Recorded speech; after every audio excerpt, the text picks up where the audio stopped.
శ్రీ విష్ణు రూపాయ నమశివాయ. మీరు గణపతి పటాలు కానీ, విగ్రహాలు కానీ చూస్తే గణేశుడి కింద అమాయకంగా కూర్చుని లడ్డూ తింటున్న ఒక ఎలకుంటుంది కదా!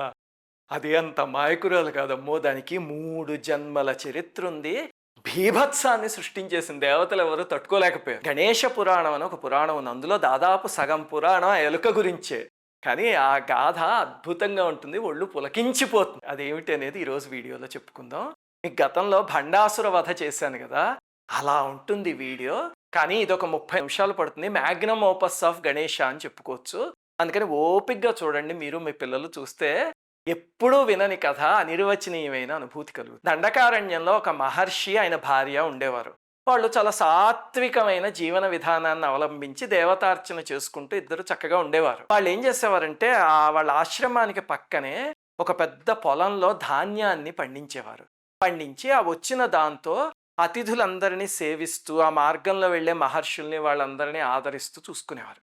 అయితే పక్కనే అడవిలో అనింద్యుడు అని ఒక ఎలుకల రాజు ఉండేవాడు. కామ క్రోధ లోభమోహ మదమాత్సర్యాలు లాంటి అరిషడ్ వర్గాలన్నీ పుష్కలంగా ఉన్నవాడు అనమాట. భార్య ఉండేది, సంతానం, పరివారం. వాళ్ళందరితో కలిసి ఈ మహర్షి చేలో పడి ఆ మొత్తం ధాన్యాన్ని, పంటని మొత్తాన్ని నాశనం చేసేయడం మొదలుపెట్టాడు. ఈ మహర్షి భార్య అక్కడికి వెళ్ళి అదిలించగానే కలుగులోకి వెళ్ళిపోయేవాడు. ఇంకా పాపం ఏమైందంటే చాలా వరకు పంట నాశనం అయిపోయి కొంచెం ధాన్యం మిగిలేది. అతిథి సత్కారానికి చాలా ఇబ్బంది కలిగేది. చివరికి అసలు ఆ ఎలుకతో నరకం చూసేసేవారు వాళ్ళు. ఎంత సహనం చూపించినా సరే ఆ ఎలుకకి మాత్రం బుద్ధి వచ్చేది కాదు.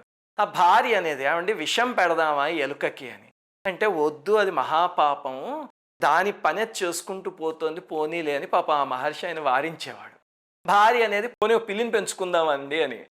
కానీ ఆ పిల్లి సంతానం అంతా పెరిగి రేపు పొద్దున ఉట్టి మీద పాలు అవన్నీ పడేసాయి అనుకోండి, అప్పుడు ఏం చేస్తారు? మళ్ళీ ఆ పిల్లి కోసం కుక్కను పెంచాలి. కుక్కను పెంచితే ఏం చేయాలి? అవి సహజంగా మాంసం తింటాయి. ఆ మాంసాహారం అవన్నీ తీసుకొచ్చి పెట్టాలి. వద్దు అవన్నీ మనకి, కొంచెం సహనం వహిద్దాము అన్నాడు ఆయన. ఇంకా ఎలుక ఏం చేసింది? వాళ్ళ సహనం చూసి అదేదో చేతకాంతనం అనుకుని వాళ్ళ నారబట్టలు అవన్నీ ఉంటాయి కదా పాపం, అవన్నీ కొట్టేయడం మొదలుపెట్టింది. ఆ భార్యకి చాలా కోపం వచ్చింది. కానీ ఆయన సహనంతో ఉండి చూద్దాం ఏమవుతుందో అన్నారు. ఈ లోపల భరద్వాజ మహర్షి ఒకసారి వాళ్ళ ఆశ్రమానికి వచ్చారు. వస్తే ఆయనకి చక్కగా సేవ చేసి అతిథి మర్యాద అంతా చూపించేసరికి ఆయన పొంగిపోయి, ఆయన చాలా సంతోషించాను, మీ దంపతులకి ఏదైనా వరం కావాలంటే కోరుకోండి అన్నారు. అంటే ఈ మహర్షి అన్నాడు, స్వామి నాకు ఏ కోరిక లేదు, భగవంతుడి మీద భక్తి ఇలాగే స్థిరంగా ఉండేలాగా ఆశీర్వదించండి చాలు అన్నాడు. ఆ భార్య మాత్రం, మా ఆయన చెప్పట్లేదు కానీ ఎలుకల బెడద మాకు దారుణంగా ఉందండి అని ఆ మహర్షితో చెప్పింది. ఇప్పుడు భర్త అన్నాడు, ఏమిటి అంతోటి భరద్వాజ మహర్షికి ఎలుకల సమస్య గురించి చెప్తావా అంటే, లేదండి అసలు ఆ సమస్య మేము భరించలేకపోతున్నాము అని భార్య మొత్తం చెప్పేసింది. చెప్తే ఆయన ఒక్కసారి కళ్ళు మూసుకుని తర్వాత చిరునవ్వు నవ్వి కళ్ళు తెరిచి, ఎలుక చరిత్ర లోకోత్తరం అవుతుంది. ప్రతి చతుర్థి రోజు అంటే మనం ఇప్పుడు సంకష్టహర చతుర్థి చేస్తాం కదా, అది ప్రతి నెల కృష్ణపక్ష చతుర్థి రోజు చేస్తాం. అలాగే శుక్లపక్ష చతుర్థి రోజు చేసే గణేష వ్రతం ఒకటి ఉంది, వినాయక చవితిలాగా మిగతా 11 నెలలు అనమాట. అది 12 నెలలు చేసి ఆ 12వ నెల ఉద్యాపన కూడా చెప్పండి, అప్పుడు గణపతి అనుగ్రహం వల్ల ఇది లోకోత్తర చరిత్రం అవుతుంది అని చెప్పేసి ఆ మహర్షి వెళ్ళిపోయారు. వీళ్ళు సరే ఏదో మహర్షి చెప్పారు కదా 12 నెలలు చేసేస్తే ఎలుకల బెడద తగ్గిపోతుంది అనుకుని వ్రతం ప్రారంభించారు. మొట్టమొదటి నెల చేసి చక్కగా ధూపం దీపం అనే అయ్యాక మరి గణపతికి పెట్టాలి కదా, ఉండ్రాళ్ళు, కుడుములు, ఇన్ని నైవేద్యాలు తీసుకొచ్చి అక్కడ పెట్టి సరిగ్గా నైవేద్యం పెడదాం అనుకునే ముందు ఈ ఎలుకలు వాటి మొత్తం పరివారం వచ్చి దాడి చేసి ఆ నైవేద్యాలు మొత్తం ఎత్తుకుని పారిపోయి. ఏం చేస్తారు? మరి గణపతికి పెట్టాలి కదా, పళ్ళాలన్నీ కడిగి చక్కగా మళ్ళీ వండారు. వండి అప్పుడు పెట్టారు. ఎంత ఇబ్బంది, ఎంత శ్రమ, అది మనకి అలా జరిగితే ఆలోచించండి. ఆ తరువాత 2వ నెలలో సరే ఈసారి ఏవి ఎలకలు రాకుండా ఉండాలి అని జాగ్రత్తగా చక్కగా చేశారు. చేస్తే మళ్ళీ సేమ్ అంతే, అది ఎక్కడుందో తెలియదు, ధూపం దీపం అయ్యే టైంకి రావడం, మొత్తం అంతా తీసుకుని వెళ్ళిపోవడం. అంతా భార్యకు ఒళ్ళు మండిపోయి, అండి చంపేద్దామండి విషం పెట్టి, ఇంకొద్దు అంది. అంటే ఆయన, అది ఎలుక అలాంటి పనులే చేస్తుంది, మనం మనుషులం, అలాగనే ఉపాసనా మార్గంలో ఉన్నాం, అందుకని సహనం వహిద్దాం ఉండు అని చెప్పి పాపం అలాగ ప్రతి నెల ఆయన సర్ది చెప్పటము. అలాగ 11 నెలలు అయిపోయాయి. 11 నెలల్లో ఆ ఎలుక అలాగే చేసింది. చివరికి వీళ్ళు మళ్ళీ అన్నీ వండుకుని పెట్టుకున్నారు. 2 సార్లు ప్రసాదాలు వండారు. 12వ నెల ఇంకా భార్య ఏం చేసింది, గణపతి చుట్టూ వల అవన్నీ పెట్టి ఎలుకలు లోపలికి రాకుండా చూసుకుంటూ తన భర్తకి తెలియకుండా చేతిలో కర్ర పెట్టుకుంది, వస్తే ఒక్కటి ఇద్దాము అని చెప్పి. ఆయనేమో చక్కగా ధూపం, దీపం అవన్నీ చేస్తూ పూజ చేస్తున్నాడు. ఆయన దృష్టి పూర్తిగా గణపతి మీద ఉంది. ఈవిడి దృష్టి పూర్తిగా ఎలుక మీద ఉంది. ఎక్కడొస్తుందా అని. చివరికి ఏం చేసింది, అది ఎప్పుడు దూరిందో తెలీదు. ఆ పత్రి కింద నుంచి వచ్చి మళ్ళీ మొత్తం ప్రసాదాల్ని పాడు చేసేసింది. దాంతో ఆవిడికి కోపం వచ్చి, రాక్షసిలా తయారయ్యావు నువ్వు, అసురుడివై జన్మించు అని చేతిలో ఉన్న కర్ర గట్టిగా ఎలుక మీద విసిరింది. ఆ ఎలుక రక్తం కక్కుకుని గిలగిల గిలగిలా కొట్టుకుని ఆ విగ్రహం పాదాల దగ్గర చనిపోయింది. అప్పుడు ఋషికి కళ్ళు తెరిచి చూస్తే ఆ మొత్తం అంతా రక్తసిక్తం అయిపోయిందనమాట మందిరం అంతాను.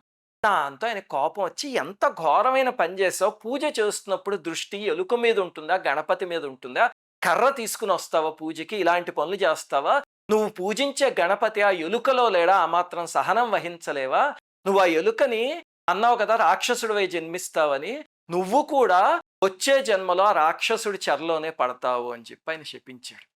వాళ్ళిద్దరూ ఏమిటంటే మరి అంత ఉపాసనా పరులు కదా, వాళ్ళు మాట్లాడితే అలాంటివి జరిగిపోతాయి. దాంతో ఆమె ఏడ్చి, ఏమిటండి ఇది, ఆ మహర్షి చెప్పారు అని చెప్పి 12 నెలలు చేశాం, ఈరోజు ఉద్యాపన చేస్తున్నాం, చేస్తూ ఉంటే ఆ వ్రతం ఫలించడానికి పోయి ఇలా జరిగింది ఏమిటి, ఇదే నా గణపతి అనుగ్రహం అని బాధపడింది. బాధపడితే ఆ భర్త అన్నాడు, నువ్వేం బాధపడకు, ఇది శాపం కాదు, నీ రాబోయే జన్మకి సంకేతం, అందుకని నా నోటంట అలా వచ్చింది అంటే, వెంటనే ఆమె, అలా అయితే ఇంక ఈ జన్మ ఇక్కడికి అనవసరం, మళ్ళీ మిమ్మల్ని తొందరగా చేరుకోవాలి అని చెప్పి గణపతి పాదాల దగ్గర తలపెట్టి యోగశక్తితో ప్రాణం వదిలేసి వెళ్ళిపోయింది. ఆ ఎలుక ఏమైందంటే, మరి 12 నెలల పాటు వాళ్ళు చేసిన పూజ వింది కదా, అలాగే ప్రసాదం తింది కదా, ఆ భాగ్యంతో కుబేరుడికి కొడుకు కింద పుట్టింది. కుబేరుడు తెలియక అనింద్యుడు అనే పేరే పెట్టాడు. అంటే ఈ ఎలకల రాజుకి ఇక్కడ పేరదే, అక్కడ పేరదే. తర్వాత ఏం చేశాడంటే, సూర్య భగవానుడి దగ్గరికి తీసుకువెళ్ళి చేర్పించి వేదము అవన్నీ నేర్పించాడు. సాక్షాత్తు సూర్యుడి దగ్గర నేర్చుకుని బ్రహ్మాండంగా తేజస్సుతో వెలిగిపోయేవాడు అనింద్యుడు. ఒకసారి కుబేరుడు అనింద్యుడిని తీసుకుని అమ్మవారు కొలువు ఉండే మణిద్వీపానికి వెళ్ళాడు. వెళితే అక్కడ అమ్మవారిని చూసి అనింద్యుడు అద్భుతంగా స్తుతించేసరికి అమ్మవారు సంతోషించారు, అందరూ మెచ్చుకున్నారు చక్కగా.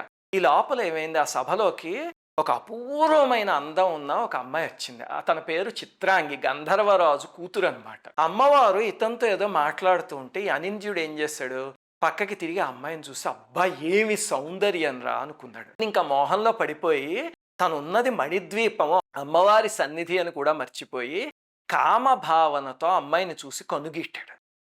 అతను చేసిన స్తుతికి అందరూ సంతోషిస్తే ఆ అమ్మాయి కూడా అభినందించాలని అతని వైపు చూస్తే కన్నుగీటటం చూసి అసహ్యించుకొని చిచి అని చెప్పి తల తిప్పింది. దాంతో మండిపోయింది, నేను ఇంత విద్యావంతుణ్ణి నన్నే అలా అసహ్యించుకుంటుందా, తిరస్కరిస్తుందా అని. ఈ లోపల కుబేరుడు ఆ పరధ్యానం చూసి, రే అమ్మవారు నీతో మాట్లాడుతూ ఉంటే నీకు ఆ పరధ్యానం ఏంటి అని. గుర్తుపెట్టుకో, ఆ అమ్మాయికి వివాహం నిశ్చయం అయిపోయింది, గంధర్వరాజు కూతురు, తొందరలో వివాహం కాబోతోంది, ఆశీస్సుల కోసం ఇక్కడికి వచ్చింది, అందుకని అటువైపు చూడకు అని చెప్పాడు ఆయన. అనింద్యుడికి ఆగ్రహం వచ్చింది, నన్నే తిరస్కరించింది కదా, చెరపడతాను అన్నాడు. ఎందుకు ఆ భావన వచ్చింది అంటే, ఆ అమ్మాయి ఎవరో కాదు, పూర్వజన్మలో మహర్షి భార్య. ఆ మహర్షి శపించారు కదా, రాక్షసుడి దగ్గరే నువ్వు చెరపడతావు అని, అందుకని గంధర్వరాజు కూతురు కింద పుట్టింది. మరి ఆ చేసిన పూజలు వాటన్నిటికీ ఉత్తమమైన లోకం వచ్చింది, కానీ ఇదిగో వీడికి అంటపడింది మళ్ళీ. అప్పుడు కుబేరుడు, ఈ చెరపడతా ఇవన్నీ ఏమిట్రా మూర్ఖుడా, జ్ఞానం తెచ్చుకో, అమ్మవారి సన్నిధిలో ఉన్నా నువ్వు, ఆ తల్లి జ్ఞానస్వరూపిణి, అలాగే అమ్మవారి చేతిలో చూసావా జ్ఞానామృతం ఉంది, ఒక్క చుక్క తాగితే త్రిలోక జ్ఞానం వస్తుంది, త్రిలోక పూజనీయత వస్తుంది, అమరత్వం వస్తుంది, గణపతి కుమారస్వామి వాళ్ళందరూ అది తాగుతారు, అలాంటి సన్నిధిలో ఉండి ఎంత ఘోరంగా ప్రవర్తిస్తున్నావు నువ్వు అని వాళ్ళ నాన్నగారు తిట్టారు. అంతే, ఓహో అది తాగితే త్రిలోక పూజనీయత అమరత్వం వస్తాయి అని చెప్పి ఒక ఎలుకైపోయి వెనక నుంచి వెళ్ళి అమ్మవారి పాత్ర మీదకెక్కి ఒక్క చుక్క చప్పరించాడు.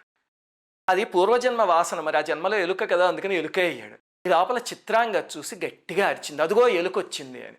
అంతా అమ్మవారి ఎలుకని అదిలించి చూసేసరికి అనింద్యుడు అనమాట. ఆగ్రహం వచ్చి, నా సన్నిధిలో చౌర్యం చేస్తావా, అందుకని మూషికాసురుడు అనే రాక్షసుడు అయిపోతావు అని అమ్మవారు చెప్పించారు. చెప్పిస్తే ఏమవ్వాలి, బుద్ధి రావాలి కదా మనిషికి, అది రాలేదు. వెంటనే అన్నాడు, ఏం పర్వాలేదు, నేను ఇప్పుడు జ్ఞానామృతం తాగాను కదా, అందుకని త్రిలోక పూజ్యుణ్ణి అవుతాను, అలాగనే అమరత్వం వస్తుంది నాకు అన్నాడు. అనేసరికి అమ్మవారు, మూర్ఖుడా, జ్ఞానం ఉండి కూడా జ్ఞానశూన్యుడు అవుతావు నువ్వు అని చెప్పించారు. ఏమీ పర్వాలేదు అని చెప్పి బయలుదేరిపోయాడు. చిత్రాంగిని చూసి, నీ సంగతి చెప్తా జాగ్రత్త అని చెప్పేసి వెళ్ళిపోయాడు. అప్పుడు కుబేరుడు అమ్మవారి పాదాల మీద పడి, తల్లి, నా కొడుకు తరఫున నేను క్షమార్పణలు అడుగుతున్నాను, దయచేసి వాడిని కరుణించి శాప విమోచనం చెప్పు తల్లి అంటే, అప్పుడు అమ్మవారు, నీ కొడుకు చరిత్ర మామూలుది కాదు, వాడి అరిషడ్వర్గాల్ని జయించిన వారి పాదాక్రాంతుడైనప్పుడు శాప విముక్తి కలుగుతుంది అని అమ్మవారు ఆశీర్వదించారు. ఆ తర్వాత ఆ జన్మ అయిపోయి పాతాళ లోకంలో రాక్షస కులంలో జన్మించాడు. అంటే అప్పుడు ఋషిపత్ని ఎలుకని శపించింది కదా, నువ్వు రాక్షసుడు అవుతావు అని. ఇప్పుడు అమ్మవారి శాపం కూడా, ఈ రెండూ కలిపి రాక్షసుడు అయ్యాడు, మూషికాసురుడు అయ్యాడు. భార్య పేరేమో ప్రియంవద, అమ్మాయి అమ్మవారికి మహాభక్తురాలు. ఇతనికి ఎదురుగుండానే త్రిపురాసుల్ని సంహరించాడు పరమేశ్వరుడు. సంహరించినప్పుడు గణేష పురాణంలో ఒక కథ ఉందన్నమాట. ఏమిటంటే మనం మామూలుగా వినే త్రిపురాసుర సంహారంలోనే ఇంకొంచెం ఉంది, అది గణేష పురాణంలో ఉంది. త్రిపురాసురులు ఎంతకీ సంహరింపబడకపోతే అప్పుడు పరమేశ్వరుడు గణేశుడికి పూజ చేశాక అప్పుడు సంహరింపబడ్డారు అని ఉంది. ఆ రకంగా త్రిలోకాలలోనూ మొదటి పూజ గణేశుడికే. అది చూసి మూషికాసురుడికి ఆగ్రహం వచ్చేసింది. నాకు జరగాలి త్రిలోక పూజ్యత, తొలి పూజలు నాకు జరగాలి, అంతేకాని తొండం పెద్ద పొట్ట పెద్ద పెద్ద చెవులు ఉన్న గణేశుడికి పూజలు ఏమిటి అని ఇంకా వినాయకుడి మీద ఈర్ష్యాద్వేషం మొదలుపెట్టాడు. ఇప్పుడు తపస్సు చేశాడు. బ్రహ్మగారు ప్రత్యక్షమై ఏం కావాలి అని అడిగారు. అడిగితే నాకు త్రిలోక పూజ్యత అమరత్వం కావాలి అన్నాడు. అనేసరికి బ్రహ్మగారు ఒక్కసారి కళ్ళు మూసుకు చూసి, వీడి చరిత్ర అంతా ఆయనకి తెలుసు కదా, సరే రెండు సిద్ధిస్తాయి నీకు అన్నాడు. అప్పుడు అంతేకాదు, నాకు స్వర్గవాసుల వల్ల దానవుల వల్ల వాళ్ళెవ్వరి వల్ల మృత్యు ఉండకూడదు అంటే, సరే. ఆయుధాల వల్ల అస్త్రశస్త్రాల వల్ల మృత్యు ఉండకూడదు, సరే అయితేను. అప్పుడు ఆలోచించాడు, గతంలో హిరణ్యకశిపుడు ఇలాగే అన్ని కోరుకుంటే నరసింహస్వామి వచ్చి గోళ్లతో చంపేశారు కదా. దాంతో ఆలోచించి గోళ్లతోనూ కోరలతోనూ కూడా, ఎందుకంటే హిరణ్యాక్షుని కోరలతో చంపారు, వాటి వల్ల కూడా మృత్యు ఉండకూడదు అంటే, సరే అన్నాడు. ఒకే రూపం ఉన్న వాళ్ళతో మృత్యు ఉండకూడదు అన్నాడు. దాంతో స్వామి తథాస్తు అన్నారు. ఎన్ని వరాలు ఇచ్చారో చూడండి. అప్పుడు ఆలోచించాడు, అమ్మో నరసింహస్వామి నరకేశ్వర రూపంలో వచ్చాడు కదా అని, అయితే అలా కాదు, ఒకసారి పుట్టిన వాళ్ళ వల్ల మృత్యు ఉండకూడదు అంటే, నరసింహస్వామి వరాహస్వామి వీళ్ళందరూ ఒకేసారి పుట్టారు అంతే కదా, అలా ఆవిర్భవించారు అంటే, సరే అన్నారు. అయితే యోనిజుల వల్ల మృత్యు ఉండకూడదు, ఎందుకంటే పుట్టడం అంటూ జరిగితే తల్లి కడుపులోంచే పుట్టాలి, అందుకని యోనిజుల వల్ల ఉండకూడదు. ఇంకా ఫూల్ ప్రూఫ్గా అడిగారు అంటే, సరే అన్నారు. వీళ్ళెవ్వరి చేతుల్లోనూ నాకు అసలు అపజయం అనేది ఉండకూడదు అంటే, సరే తథాస్తు. ఇంకా రెచ్చిపోయాడు అనమాట. ద్విరూపుడు, ద్విజన్ముడు, అయోనిజుడు, ఇన్ని లక్షణాలు ఉన్నాయని కావాలి, ఎక్కడి నుంచి వస్తాడు అని. బ్రహ్మగారు నవ్వుకున్నారు, రే నువ్వు ఎంత తెలివిగా ఆలోచించినా సరే అందులో మెలికుంటుందిరా అని. మనకి భాగవతంలో అంటారు, లోకములన్నీయున్ గడియలోన జయించినాడవు, ఇంద్రియానీకము చిత్తమున్ గెల్వనేరవు, నిన్ను నిబద్ధు చేయు నీ భీకర శత్రువులారువురిన్, ప్రభిన్నుల చేయుము ప్రాణికోటిలో, నీకు విరోధి లేడొకడు నేర్పున చూడుము దానవేశ్వర అని ప్రహ్లాదుడు వాళ్ళ నాన్నగారితో అంటాడు. అంటే అందరినీ జయించేసాను అనుకుంటున్నావు, నీకు లోపల 6 ఉన్నారు, వాళ్ళని జయించు చాలు, అప్పుడు జయించినట్టు అని. అలాగే మూషికాసురుడు కూడా లోపల ఉన్న వాళ్ళని మర్చిపోయి ప్రపంచం అంతటినీ జయించను అనుకుని చెప్పి ఇంకా బయలుదేరాడు. వెంటనే స్వర్గం పైన దండయాత్ర చేశాడు. చేసి దేవతలందరినీ ఓడించేసి, మీరు తొలి పూజ ఎవరికి చేస్తారు అంటే, ఇంకెవరికి, గణపతికి అన్నారు. గణపతి కాదు, ఇక్కడి నుంచి నన్నే పూజించాలి, మీ దగ్గర ఉన్న వినాయక విగ్రహాలన్నీ అవతల పాడేయండి అని చెప్పి అక్కడ రాక్షసులు వాళ్ళందరినీ కాపలా పెట్టి వెనక్కి వస్తుంటే చిత్రాంగి కనిపించింది. అంతే, చిత్రాంగి కనిపించగానే అబ్బా ఏమి సౌందర్యం అని చెప్పి ఎత్తుకొచ్చి బంధించాడు. ఎందుకు? ఆ పూర్వజన్మ కనెక్ట్ అన్నమాట, అది పూర్వజన్మ వాసన. వెంటనే నన్ను వరించు, నువ్వు సుఖించు అని. చిచి దుర్మార్గుడా, నేను ఇంద్రకుమారుడు జయంతుణ్ణి వరించాను, అతనితో త్వరలో నా వివాహం, అతనే నా భర్త, అందుకని నిన్ను నేను వరించలేను, నువ్వు నీచుడివి అని తిట్టింది. తిడితే, అయితే జయంతుణ్ణి కూడా ఇక్కడికి తీసుకొచ్చి వాడిని చంపేస్తాను అన్నాడు. అంటే అప్పుడు మేము గణేశుడి భక్తులము, మాకు గణపతి రక్షణ ఉంటుంది అంది. అంతే, ఇంకా గణపతి పేరు చెప్తే ఒళ్ళు మండిపోతుంది కదా. దాంతో నీకు 1 వారం రోజులు గడువిస్తున్నాను, ఈ 1 వారం రోజుల్లోపు మనస్సు మార్చుకుని నాతో సుఖించావా సరే, లేకపోతే నిన్ను బలాత్కారం చేస్తాను అని చెప్పి వెళ్ళిపోయాడు. వెళ్ళిపోతే పాప అమ్మాయి ఏడ్చింది. ఏడ్చి ఏం చేస్తుంది, ఇంకా అక్కడ బంధింపబడి ఉంది. అలాగనే ఎలా బంధించాడు అంటే, ఇంకా జయంతుడు కానీ ఏ శక్తి రావడానికి వీలు లేకుండా చుట్టూ మంత్రశక్తులు పెట్టేశాడు.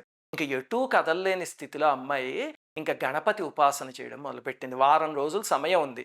తీవ్రంగా చేసేసరికి ఆఖరికి గణపతి సాక్షాత్కరించారు. అమ్మ నువ్వేం బాధపడకు, నీ అభీష్టం ఏంటో నాకు తెలుసు అని అప్పటికప్పుడు జయంతుడిని అక్కడికి తెప్పించి వాళ్ళిద్దరికీ తానే పురోహితుడై వివాహం చేశాడు. ఎంత అదృష్టమో చూడండి వాళ్ళది. సాక్షాత్ గణపతి జ్యేష్ఠరాజం బ్రహ్మణాం బ్రహ్మణస్పత అంటాం. అలాంటి గణపతి వాళ్ళకి పురోహితుడయ్యి చక్కగా వివాహం చేసేది. ఆ తర్వాత గణపతి వాళ్ళిద్దరూ కూడా అదృశ్యమైపోయారు. అంతే 7వ రోజు వచ్చాడు, ఎలా వరించదో చూద్దామని. చూసేసరికి అదంతా ఖాళీగా ఉంది. పేరు ఎక్కడికి పోయిందంటే, ఏమో తెలియదు ప్రభు అన్నారు ఆ చుట్టుపక్కల ఉన్న వాళ్ళందరూ. అంతే ఇంకా ఒళ్ళు మండిపోయి, ఇన్ని శక్తుల్ని నేను కాపలా పెట్టినా సరే తీసుకుపోయారు అంటే బహుశా గణేశుడే తీసుకుపోయి ఉంటాడు. అదిగో అమ్మాయి చెప్పింది కదా, ఎలాగైనా గణపతి మీద పగ తీర్చుకోవాలి. ఏం చేస్తాడు, గణపతి మాయమైపోయాడు అక్కడి నుంచి. సరే అయితే ఒక పని చేద్దాము, ఒక గంధర్వ స్త్రీని తీసుకుపోయాడు కదా, అందువల్ల ఆ పనికి బుద్ధి వచ్చేలా చేద్దాం ప్రతీకారం అని చెప్పి తనలోంచి ఒక శక్తిని బయటికి తీశాడు. తనలో ఉన్న మోహాన్ని తీసేసరికి ఆ మోహం కాస్త మోహాసురుడు అనే రాక్షసుడి కింద తయారైంది. వెంటనే చెప్పాడు, నువ్వు పైకి వెళ్ళి గంధర్వ స్త్రీలందరినీ మోహింపజేసి వాళ్ళందరినీ చెరిచేయి, అలాగనే చిత్రాంగిని ఇక్కడికి తీసుకొచ్చేయి, ఆ రకంగా నా పగ తీర్చుకునిరా అని చెప్పి పంపించాడు. మోహాసురుడు ఏం చేస్తాడు, పైకి వెళ్ళి ఒక అందంగా ఉన్న యువకుడు కింద తయారయ్యాడు. మోహాస్త్రం అని ఒక అస్త్రం తీసి వేసాడు ఆ లోకం మీద. అది మన్మధుడి కన్నా శక్తివంతమైంది. దాంతో స్త్రీలందరూ విపరీతంగా మోహాన్ని పొంది వాడు వెనకాలే పరిగెత్తడం మొదలెట్టారు. వెర్రెత్తిపోయారు అసలు. అయ్యో, ఒక్కసారి మమ్మల్ని ఇలా స్పృశిస్తే చాలు అని వివాహమైన వాళ్ళందరూ భర్తలను వదిలేశారు, వివాహం కాని వాళ్ళందరూ ప్రియులను వదిలేశారు. ఇంకా స్త్రీ అని వాడు వెనకాల వెళ్ళిపోవడం మొదలుపెట్టింది. నీ పొందును అనుగ్రహించు చాలు అని చెప్పి వాడు హాయిగా నవ్వుకుంటూ వెళ్తూ ఉంటే లోకం అంతా వాడు వెనకాల వెళ్ళిపోవడం మొదలుపెట్టింది. వాడు సరే మా ప్రభువు దగ్గరికి తీసుకుపోదాం అనుకున్నాడు. ఈ లోపల పాపం చిత్రాంగి కూడా ఆ శక్తి వల్ల అన్నీ మర్చిపోయి జయంతుణ్ణి వదిలేసి ఈ రాక్షసుడు వెనకాల వెళ్ళిపోవడం మొదలుపెట్టి, నువ్వు లేకుండా నేను బ్రతకలేను అని. అప్పుడు దేవతలందరూ గణపతి దగ్గరికి వెళ్ళి మొరపెట్టుకున్నారు, స్వామి నువ్వు చిత్రాంగికి జయంతుడికి వివాహం చేసావు, బాగానే ఉంది. అది కాస్త ఇప్పుడు ఎంత పెద్ద విపత్తు అయిపోయిందంటే మొత్తం స్త్రీలందరినీ వాడు తీసుకుపోతున్నాడు, అలాగే వాడు ఆగడాలు ఇంకా భరించలేకపోతున్నాను స్వామి, నువ్వే వాడిని శిక్షించాలి అని. అప్పుడు స్వామి నవ్వుకుని, ఓహో, మోహం అనే దాన్ని బయటికి తీసుకొచ్చాడా, అమ్మవారు శాపం ఇచ్చారు కదా, అరిషడ్ వర్గాల్ని ఎవరు అణగదీస్తారో అప్పుడు వీడు జయింపబడతాడని మోహాన్ని బయటికి తీసుకొచ్చాడు. సరే, ఇది వాడి సంహారానికి నాంది, నేను చూస్తాను వాడి సంగతి అని చెప్పి స్వామి అత్యంత సుందరమైన రూపాన్ని తీసుకున్నాడు, పురుష రూపాన్ని తీసుకుని. ఆ స్త్రీలందరూ వాడి వెనకాల వెళ్ళిపోతున్నారు కదా, అక్కడికి వెళ్ళి నిలబడి నడుము మీద ఇలా చేతులు వేసుకుని గట్టిగా నవ్వాడు. నవ్వేసరికి ఆ స్త్రీలందరూ వెనక్కి తిరిగి చూశారు. చూసి ఆహా, ఏమి సమ్మోహనమైన రూపం అని చెప్పి మోహాసురుణ్ణి వదిలేసి ఇటు తిరిగిపోయారు. కాకపోతే ఏమిటంటే వాడి మీద మోహం వాళ్ళందరినీ దిగజారుస్తోంది కదా, ఈ మోహం అలా కాదు, పాడిచేది, ఇదే అక్కడ ఉన్నది దేవతా స్వరూపం కదా. వెంటనే వాళ్ళందరూ వచ్చి, ఆహా స్వామి, ఎంత సమ్మోహనమైన రూపము, నిన్ను చూడగానే పాదాక్రాంతం అయిపోయి నీ పాదాలకి నమస్కారం చేయాలనిపిస్తోంది అని చెప్పి ఆయన పాదాల మీద పడ్డారు. అదే దేవతా శక్తికి ఆసురీ శక్తికి తేడా. ఇప్పుడు చూడండి, అమ్మవారి చేతిలో చెరుకుగడ, 5 బాణాలు, పాశము, అంకుశం అవన్నీ ఉంటాయి. అవి మామూలుగా అయితే మన్మధుడి చేతిలో చెరుకుగడ, పంచబాణాలు ఉన్నాయనుకోండి, మనం కామానికి లోబడిపోతాం. అలాగనే పాశము, అంకుశం అవన్నీ కూడా మోహానికి, క్రోధానికి వాటికి గుర్తివే. అమ్మవారి చేతుల్లో ఉన్నాయనుకోండి, అవన్నీ ఆ తల్లి అదుపులో ఉంటే కనుక మనలో కూడా అదుపులో ఉంటాయి. అదే భగవత్ శక్తికి ఆసురీ శక్తికి తేడా. వెంటనే వాడి కోపం వచ్చింది. వచ్చి, నాకన్నా సుందరమైన రూపంలో వస్తావా, ఎవడు నువ్వు అని చెప్పి యుద్ధానికి వచ్చాడు. వచ్చి స్వామి మీద ఆయుధాలన్నీ వేయడం మొదలు పెడితే గణపతి ఏం చేశాడు, మహోదర గణపతి అనే విశ్వరూపాన్ని తీసుకున్నాడు. ఆయన మొత్తం విశ్వం అంతా నిండిపోయిన రూపం. మనకి మహన్యాసంలో ఆపాతాళ నభస్థలాంత భువన బ్రహ్మాండమావిస్ఫురత్ అని పరమేశ్వరుడి విశ్వరూపాన్ని చెప్తారు కదా, అలాంటి రూపాన్ని గణపతి ధరించేసరికి మొత్తం ఆ విశ్వంలోనే అందరూ ఉన్నారు, ఆ స్త్రీలు ఉన్నారు, అన్ని లోకాలు ఉన్నాయి, ఈ అసురుడు ఉన్నాడు మోహాసురుడు, వాడు విసురుతున్న ఆయుధాలన్నీ కూడా అందులోనే ఉన్నాయి. అది చూసి, అయ్యో స్వామి, ఎంత అజ్ఞానంతో నీతో యుద్ధం చేస్తున్నాను అని చెప్పి స్వామి పాదాల మీద పడి స్వామిలో కలిసిపోయాడు. అది విని మూషికాసురుడికి ఆగ్రహం కట్టలు తెంచుకుంది. ఏమిటి, నేను ఒక రాక్షసుడిని పంపిస్తే వెళ్ళి గణేశుడి కాళ్ళ మీద పడిపోతాడా? నాకు అర్థమైంది ఇదేమిటోను, ఒకడినే పంపించడం ఒక కారణము, రెండోది నేను వెనకాల లేకపోవడం ఒక కారణము. ఇప్పుడు అలా కాదు, నా మొత్తం పరివారంతో గణేశుడి మీద యుద్ధాన్ని ప్రకటిస్తున్నాను, ఇప్పుడు తెలుస్తుంది నా శక్తి ఏమిటో అని చెప్పి చతురంగ బలాలు తీసుకుని బయలుదేరాడు. ప్రియం వద వారించింది. అవండి, అక్కడ ఉన్నది సాక్షాత్తు గణపతి, మీ మూర్ఖత్వం ఏమిటి, ఇప్పటికైనా మూర్ఖత్వంలోంచి బయటికి రండి అని. అంటే కాదు, నేను ఎలాగైనా గణపతిని ఓడించి తీరతాను, త్రిలోక పూజ్యత నాకే రావాలి అని చెప్పి యుద్ధానికి బయలుదేరాడు. అంత పరివారాన్ని వేసుకుని వస్తే గణేశుడు మాత్రం ఒంటరిగా యుద్ధానికి వచ్చాడు. ఆయన ధనుస్సు, పాశం, గద ఇవి ధరించి ఒక చేతిలో మాత్రం ఇంకా అభయమే స్వామికి. నువ్వు ఒక్కడివే వచ్చావు, నీ వెనకాల నీ దేవతలు ఎవ్వరు లేరు, ఇన్నాళ్ళు విర్రవీగారు, ఎవ్వరు రాలేదు, నన్ను చూసి భయమా అని అడిగాడు మూర్ఖుడు. అడిగితే స్వామి అన్నాడు, ఒరే ఈ విశ్వం అంతా వచ్చింది నాలోంచేరా, అందుకని నేను ఒక్కడిని చాలు, నీకైతే అన్ని కావాలి అన్నాడు. వాడికి అర్థం కాలేదు అది ఏమిటో అసలు. అది అర్థమయ్యే స్థితి ఉంటే జ్ఞానం వచ్చినట్టే. వెంటనే మత్సరాన్ని బయటికి తీశాడు.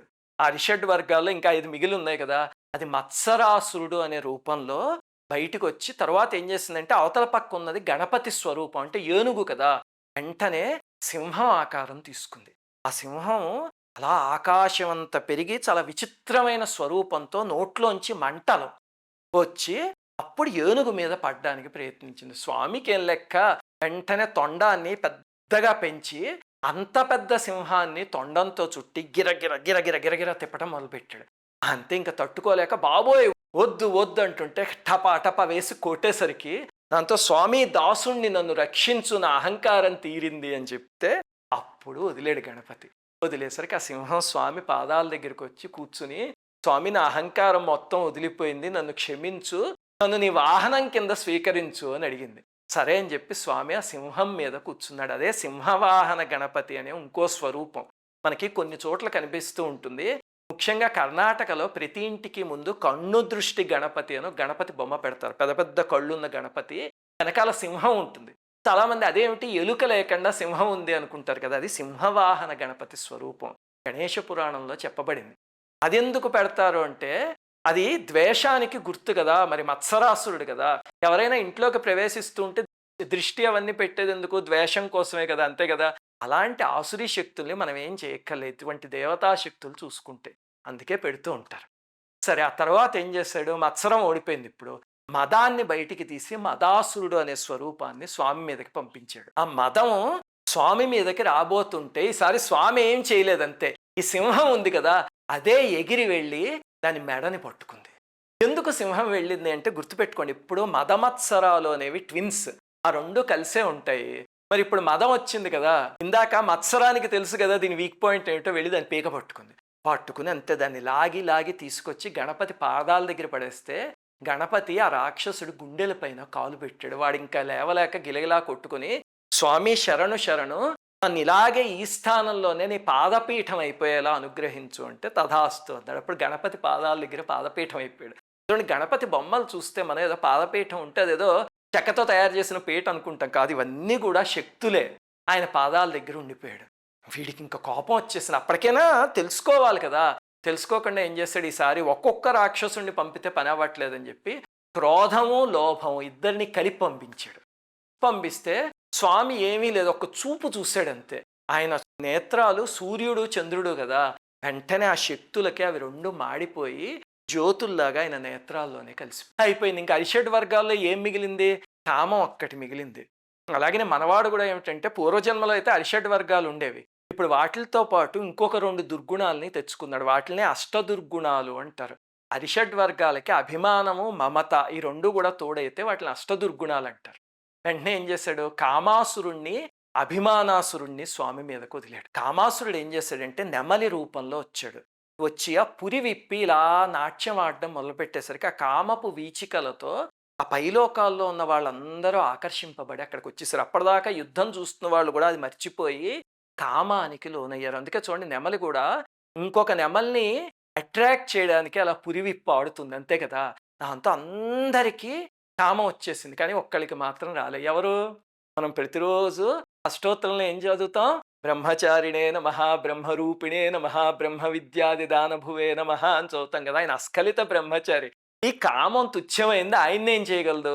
వెంటనే గణపతి ఏం చేశాడంటే వికట గణపతి అనే రూపాన్ని తీసుకున్నాడు. ఆ రూపం చాలా భయంకరంగా ఉందన్నమాట.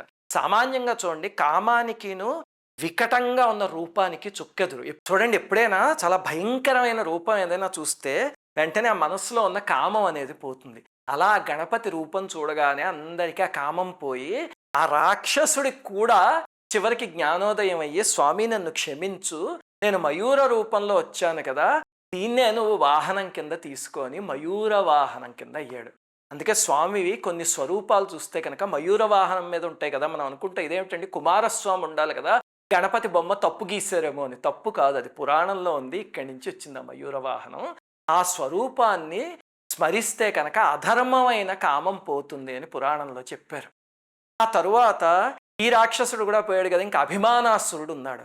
అభిమానాసురుడు ఏం చేశాడంటే పొగ రూపంలో వచ్చి మొత్తం విశ్వం అంతా వ్యాపించేశాడు. వ్యాపించేసి ఇంకా అసలు ఆ పొగ ఎంత ఘోరమైంది అంటే ఎవ్వరికి కళ్ళకు అడ్డం పడి ఏమీ కనిపించటం మానేసింది. అంతే కదా, అభిమానం అనే పొగ కళ్ళకు అడ్డుపడితే ఇంకేవి చూడలేరు ఎవరు.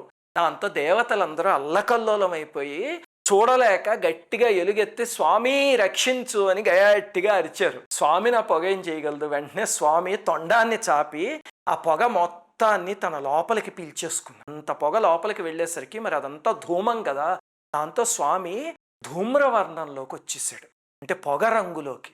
అలా ధూమ్రవర్ణంలోకి వచ్చిన ఒక గణపతి స్వరూపం కూడా ఉంది. ఎక్కడుంది చెప్పండి? సంకష్టహర చతుర్థి పూజ చేసే వాళ్ళందరికీ గుర్తొచ్చేసి ఉంటుంది ఈ పాటికి. ప్రణమ్య శిరసాదేవం గౌరీపుత్రం వినాయకం అది చదువుతాం కదా మనం. అందులో ఆఖరణ సప్తమం విఘ్నరాజంచ ధూమ్రవర్ణం తథాష్టమం అంట. 8వ స్వరూపం ఉంది గణపతిది ధూమ్రవర్ణం అని. అదే ధూమ్రవర్ణ గణపతి. ఆఖరికి మమతాసురుణ్ణి వదిలాడు.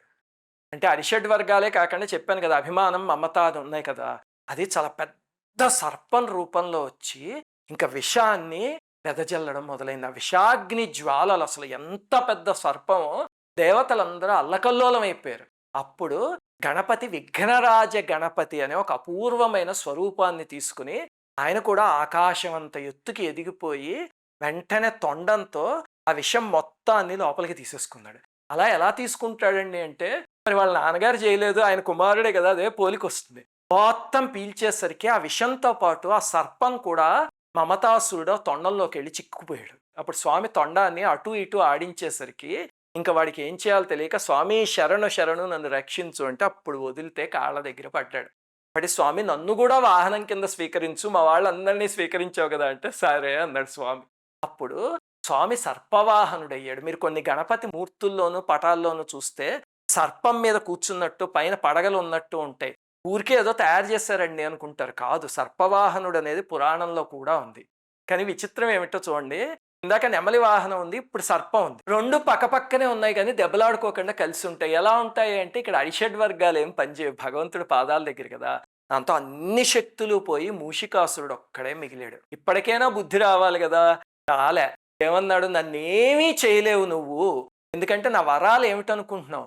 గోళ్లతోనూ కోరలతోనూ ఆయుధాలతోనూ అస్త్రశస్త్రాలతోనూ ఏమీ చేయలేరు నా లిస్ట్ అంతా చదివాడు. చదివి తన పరాజయాన్ని తనే తెచ్చుకున్నాడు. ఎందుకంటే స్వామి చిరునవ్వు నవ్వి బానే ఉంది నువ్వు చెప్పిన పట్టిక అంతాను, కానీ అందులో లేనిది ఒకటి ఉంది అన్నాడు స్వామి. ఏమిటి అంటే ఉండి చెప్తాను. తన దంతాన్ని పెకలించి ఈ అనింద్యుడికి వెళ్ళి బుద్ధి చెప్పు అని వదిలేడు. ఎందుకంటే వీడు అనింద్యుడు అని స్వామికి తెలుసు కదా. అంతే, వెంటనే అది తరవడం మొదలుపెట్టింది. మొదలు పెడితే అప్పుడు వాడికి అనింద్యుడు అవన్నీ గుర్తొచ్చి పరిగెత్తడం మొదలు పెడితే అది అలాగే తరుగుతోంది. అప్పుడు భార్య వచ్చి అడ్డం పడి, మూర్ఖుడా ఎన్ని రోజుల నుంచి చెప్తున్నాను నీకు, వచ్చి అమ్మవారి పాదాల మీద స్వామి పాదాల మీద పడు అంటే అప్పుడు అమ్మవారి పాదాల దగ్గరికి రాగానే పూర్వజన్మ స్మృతి మొత్తం వచ్చింది. వచ్చి అమ్మ ఎంతటి అహంకారంతో ఆ రోజు నేను బయటికి వెళ్ళిపోయాను నీ దగ్గర నుంచి, శరణు తల్లి శరణు అని గణపతి శరణుని వేడుకొని, స్వామి నేను ఎలుక రూపంలో ఉండేవాడిని, తర్వాత అమ్మవారి దగ్గర జ్ఞానామృతాన్ని కూడా దొంగతనంగా స్వీకరించా, ఇప్పుడు మూషికాసురుణ్ణి అయ్యాను, మళ్ళీ నేను ఆ ఎలుక రూపానికే వెళ్ళిపోయి నీ పాదాల దగ్గర పడుంటాను, నన్ను వాహనం కింద స్వీకరించు స్వామి, నా పరివారాన్ని కాదు అంటే ఇప్పుడు స్వామి చిరునవ్వు నవ్వి సరే అయితే ఎల్లకాలం నా దగ్గరే ఉండు గాని నీకు కూడా త్రిలోక పూజ్యత చిరంజీవత్వం వస్తుంది అన్నారు. ఎందుకంటే మనం గణపతిని పూజించాము అంటే ఎలుకకు కూడా అందుతుంది కదా, గణపతి కిందే ఉంటాడు, పువ్వులు వేసినా ఎలుకకే, అక్షతలు వేసినా ఎలుకకే నేను ఆ రకంగా. అలాగే గణపతితో పాటు ఎప్పుడూ ఉంటాడు కాబట్టి చిరంజీవత్వం. ఆ రకంగా ఎప్పుడో అడవిలో ఎలుకల రాజు కింద ఉన్నవాడు చూడండి, జన్మలు జన్మలు జన్మలు ఎత్తి చివరికి ఆ జన్మ సార్థకమయ్యి స్వామి పాదాల దగ్గరికి చేరాడు. అలాగే ప్రియంవద కూడా అతని భార్య, స్వామి ఇంకా నాకెందుకు జీవితం, నేను కూడా మీ దగ్గరే ఉంటాను అని చెప్పి స్వామి దగ్గర ఛత్రం అయిపోయింది. అప్పుడు స్వామి ఈ ఎలుకను ఈ ఛత్రము లేకుండా నన్ను ఎవ్వరూ పూజించవద్దు అని చెప్పాడు. స్వామిని పూజించాలంటే ఆ రెండు ఉండాలి అని స్వామి ఆదేశం ఇచ్చాడు. చూడండి, మనం వినాయక చవితికి మార్కెట్లోకి వెళ్ళాం అనుకోండి, అక్కడ బోళ్ళంతమంది ఛత్రాలు అమ్ముతూ ఉంటారు, చిన్న చిన్న గొడుగుల్లాంటివి. ఆ అమ్మే అబ్బాయి గణేష పురాణం చదివాడా? అతనికి వెళ్ళి ఇది ఏ శ్లోకంలో ఉంది గణేష పురాణం అని అడిగితే తెలుసా? లేదు, తెలియక్కర్లే. మన భారతీయుల రక్తంలో పురాణం అనేది అలా జీర్ణించుకుపోయింది. అది గణపతి కథ, అది అనించుడి కథ. ఎంత అద్భుతంగా ఉంది. ఇంతకీ కథ నుంచి మనం ఏం గ్రహించాలి అంటే 2 విషయాలు. మొట్టమొదటిది, ఎన్ని శక్తులున్నా సరే దైవం పాదాల్ని ఆశ్రయిస్తే మాత్రమే వాటికి పూజ్యత కలుగుతుంది. అంతేకాని నీ దగ్గర ఉన్న శక్తుల్ని చూసి మిడిసిపడ్డావంటే రాక్షసుడి కింద అవుతావు. భగవంతుడి పాదాలను ఆశ్రయించి ఉండు. ఇంకా రెండోది ఏమిటంటే చూడండి, ఈ ఎలుక ప్రసాదాలని దొంగతనంగా తినేసింది. పూజ వింది, అంత మాత్రానికే అంత అద్భుతమైన జన్మలు వచ్చే కుబేరుడి కుమారుడి కింద జన్మించింది, అంతే కదా. అలాగనే ఋషిపత్ని కూడా 12 నెలల పాటు పూజ చేస్తే చివరికి గంధర్వ కన్య జన్మించింది, అంతేనా? అంటే మనం చేసే పూజ ఉంటుంది కదా, అది మనకి ఏ జన్మనిస్తుంది అనేది మనకి తెలియదు. అంతటి రాక్షసుడికే తెలియదు, మనకేం తెలుస్తుంది? కానీ శ్రద్ధగా చేయండి. చేస్తే కనుక దాని ఫలితం మనకి కనిపించకపోయినా సరే జన్మజన్మలకి మనతో వచ్చే ఆస్తి అదే. మనం సంపాదించుకునే కోట్లు కాదు మనతో వచ్చేవి, ఇదే మనతో వచ్చే ఆస్తి. శ్రీమాత్రే నమః. జై గణేష. అందరికీ నమస్కారం. సుశీల నండూరి శ్రీనివాస్ చారిటబుల్ ట్రస్ట్ చేసే సేవకి డొనేషన్ ఇవ్వదలుచుకున్నారా? అందుకు 2 మార్గాలున్నాయి. ఫస్ట్ మెథడ్, susilananduriSrinivas.org అనే మన వెబ్సైట్కి వెళ్ళి పైనున్న డొనేట్ నౌ అనే బటన్ని క్లిక్ చేయండి. అక్కడున్న ఫామ్లో మీ డీటెయిల్స్, గోత్రం ఫిల్ చేసి డొనేషన్ ఇవ్వచ్చు. అలా చేస్తే రిసిప్ట్ కూడా ఆటోమేటిక్గా వస్తుంది. ఇన్కమ్ ట్యాక్స్ ఎగ్జెంప్షన్కి కూడా వాడుకోవచ్చు. సెకండ్ మెథడ్, మీ డొనేషన్ ఇక్కడ చూపిస్తున్న అకౌంట్ నెంబర్కి కానీ క్యూఆర్ కోడ్కి కానీ పంపించండి. సెకండ్ మెథడ్లో డొనేషన్ పంపిస్తే ఆ స్క్రీన్ షాట్ని ఈ క్రిందున్న వాట్సాప్ నెంబర్కి మీ పేరు గోత్రంతో సహా పంపించండి. శ్రీమాత్రే నమః.